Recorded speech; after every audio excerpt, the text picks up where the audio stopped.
Well, with the familiar theme song that we play, we go out to the other coast of the United States of America and check in with Michael Snyder, who's going to tell us all about what the movies are this week. Hello, Michael. Hey, Alex, and hey, everybody else. It's Oscar weekend in Hollywood, and we're all enjoying this most important time of year for the movie business. Well, some of us are. I'm not a big fan of these awards shows, but we'll get to that in a moment. Let's talk about some new movies opening, and not a lot happening here because, again, the industry is confronting their big day of the year on Sunday. But let's start with How to Train Your Dragon, The Hidden World. In one of those cases where you really should see the previous chapters to get the full impact of a trilogy, How to Train Your Dragon, The Hidden World, which is basically How to Train Your Dragon 3, is beautifully, creatively designed and animated and effective. I mean, it's even emotionally moving as a climax and wrap-up to this series. By this chapter, our hero, the brave young nerd Hiccup, and his dragon steed Toothless are the leaders of the cliffside community of Berk, where Vikings and dragons live in harmony. Hiccup is advised by his girlfriend Astrid, and they are seemingly headed for the altar when a dragon-killing villain, voiced by F. Murray Abraham, teams with a band of seagoing dragon poachers to ruin the utopian existence of Berk. You know, I love a good animated film, and this thing, just caught me in its clutches. I mean, Hiccup and his merry band of dragon-riding peers have to save the day, as you'd expect. But the twist is, in order to preserve Vikings and dragons alike, Hiccup decides that he has to find the mystical hidden world where the dragons are spawned. And, oh, by the way, a female dragon who could be a mate for Toothless suddenly appears on the scene, but you don't know whether she's friend or foe. I'm still amazed that the Vikings in these movies, who now coexist and cavort with dragons, are not Scandinavians. I don't think they are. I believe they're Scandinavians, with voice actors from Scotland, including Craig Ferguson, Gerard Butler, and David Tennant, speaking their native brogue while everyone else speaks with an American or flat British accent. But that's nitpicking. I really enjoyed How to Train Your Dragon, The Hidden World. Okay, moving along, let's get to The Changeover, which is adapted from a novel.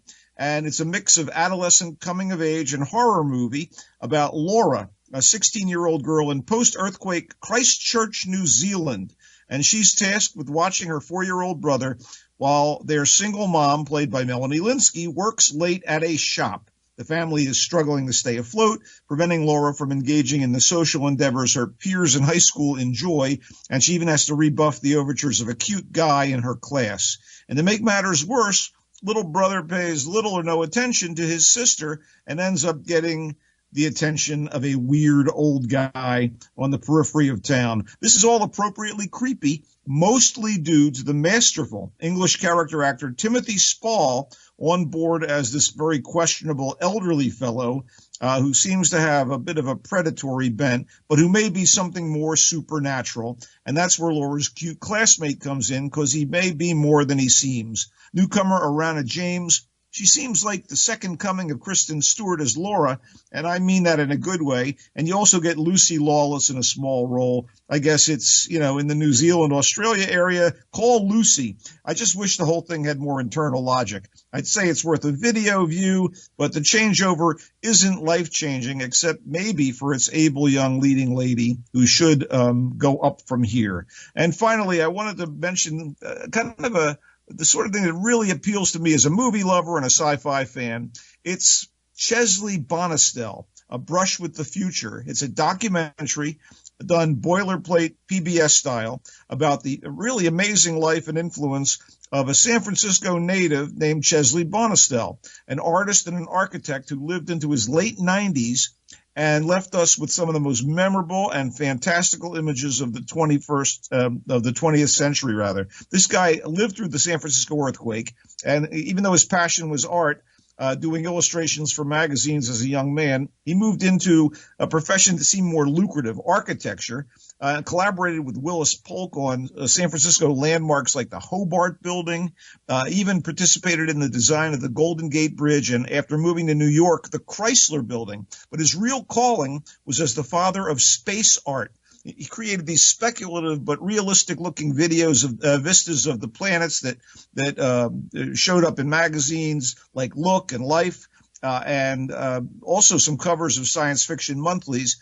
And he teamed with science writer Willy Ley and later the ex-Nazi turned American rocket scientist Wernher von Braun on a bunch of books and TV shows that helped inspire and promote the space race. But I love him most for his work as one of the most successful and well-paid matte painters in Hollywood history. Most notably, the guy contributed to Orson Welles' Citizen Kane and the Magnificent Ambersons, and to the George Powell movies, Destination Moon, and the sci-fi classics When Worlds Collide and War of the Worlds. These beautiful vistas of other planets were the work of Chesley Bonestell. The movie tells his life story and points out milestones and has testimonials from colleagues and acolytes, including Ray Bradbury and Douglas Turnbull, as well as brief interview footage of Chesley himself. But you're never going to get a real sense of what inspired him and his imaginative and what turned out to be surprisingly accurate in some cases views of our solar system neighbors.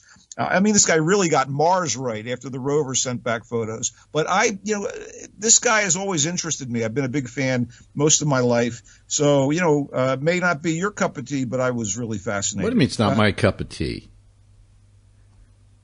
You don't like the guy? Why do you mean it's not my cup of tea? I was a big fan of Chesley Bonestell when I was like in my like 9 or 10. No, don't take it personally. I mean, people in general, not you. No, this guy was amazing. He was absolutely amazing. He influenced my whole vision of what space might look like. It was wonderful. He was just terrific. Anyway, so okay. Yeah. So you recommend that? What is it? Is it going to be on PBS, or are you going to be on something like that, or is it going to? Am I going to have to go to a theater to see this? It might be in some theaters, but I would wait till it's available on video. I mean, it really is pretty lovely, and it's going to look great at home. But it's not a truly great documentary. You don't get under Bonestell's skin, but his story is so amazing. Yeah. Anyway, it's Oscar weekend. Any thoughts about that? Not really. I think for the most part, this has been a pretty bad year for nominees. I'd agree. We sat here watching a lot of our SAG screeners and going, boy, what a waste of our time.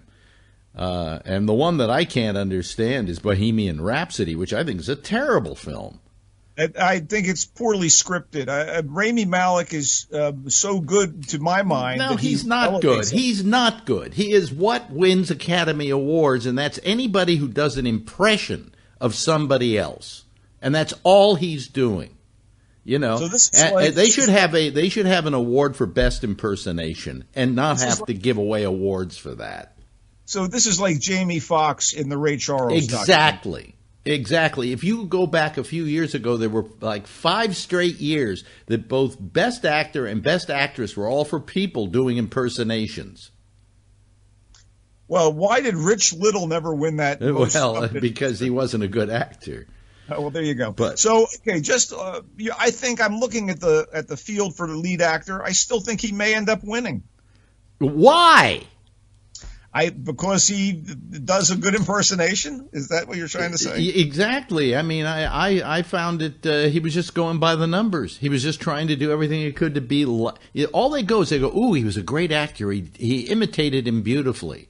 Oh, well, that's not acting. That's impressionism. It's being an impressionist. I'm not crazy about any of the 5 nominees for lead actor, but Viggo Mortensen entertained me in Green Book. I would say Viggo Mortensen was who are the 5 for best actor? Christian Bale as Cheney. No, absolutely not. Another impression. Go ahead. Bradley Cooper in A Star Is Born. Yeah. Willem Dafoe as Vincent Van Gogh in At Eternity's Gate. I never saw that, so I can't judge it. Mortensen in Green Book as an Italian-American bodyguard type, which I thought was playing against type, and I thought it was wonderful. Yeah. And Maverick And Malik, I give it to Viggo Mortensen, but I think because of the sparseness of talent in this particular category, Malik may win it. That's what I'm thinking. You know. And it'll be a kind of a travesty, except, I feel good for him. Lead actress is really a case where I would love to see Melissa McCarthy win. Well, me too. You and I agree 100%. She was the best actress this year. But Glenn Close or Olivia Colman or Lady Gaga, or I don't think Yalitza Aparicio from Roma has a chance, but, the nomination is pretty amazing. But Glenn Close may get it because she commandeers the wife. Now, wait a minute. From Roma, is that the woman who played the maid? Yeah. Yeah. She, I think, was terrific. She was absolutely terrific. But Melissa McCarthy is my choice, but it will probably go to Glenn Close. I agree, and I think Olivia Colman won the Golden Globe because the votes were split. Well, she also won the BAFTA too as well. So, there you go. In terms of just quickly, I think Mahershala Ali should win for Best Supporting Actor. Yeah, is he ever going to get out of that category though? It's kind of ridiculous. He was equal to. He was a star in that film, and yet maybe he could be putting himself up for that, and saying, I just don't want to be up against the Best Actor thing. I can win the Best Supporting Actor, but I don't want to go in for the Best Actor, and he just puts himself in that category because it's what the companies decide to put them up to be nominated for. So I thought Richard E. Grant in Can You Ever Forgive Me again was fantastic. Yeah, and Sam Elliott was maybe other than Gaga in the first 20 minutes. Sam Elliott was the best thing about A Star Is Born, but I think Mahershala Ali. Yeah, and Best Supporting Actress, Regina King, If Beale Street Could Talk, because the girls from The Favorite will split the vote. Marina de Tavira from Roma played the mom. Mm-hmm. Just not, memorable enough, I don't think. And Amy Adams, what a small role as Lynn Chaney in Vice. Yeah. What do you think? Who do you think's going to win for Best Picture? Well, that's the big issue here. I'll just run off the list. Black Panther, Klansman, no, Bohemian Rhapsody, no, The Favorite, yeah, Green Book, yeah, it's a good picture. Good picture. Roma, A Star Is Born, and Vice. I'm betting on Roma. I think Roma may win, but they may actually give it to Green Book. And the dark horse, pardon the expression, is oddly enough Black Panther. I don't think that's a dark horse. I don't think it's got a chance. I think Green Book is a great picture. I think though that Roma has everything that a Best Picture should have. I mean, all the combined talents in one thing. It's not Best Actor, it's not Best Actress, it's not Best Director, it's not Best this or Best that. It's Best Picture, and that would be a totality. And the totality of that picture is brilliant. It's beautiful.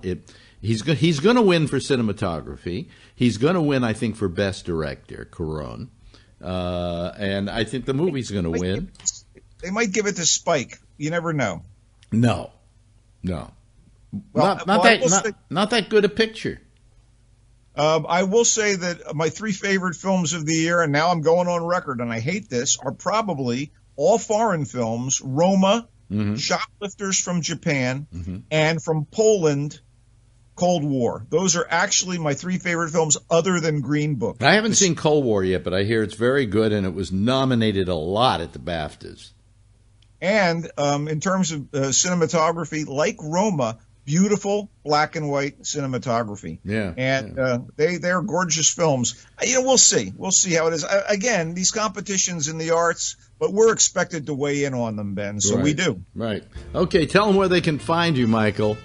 On Twitter at Culture Blaster and on Facebook at Michael Snyder's Culture Blast page. Okay, thank you very much, Michael, and we'll check in with Michael again next week. Meanwhile, if you're listening to us 24/7, there's more GABNet coming right up. Or if you ever just want to hear these reviews, they're over there on our on-demand section at gabnet.net. And there's more GABNet coming right up.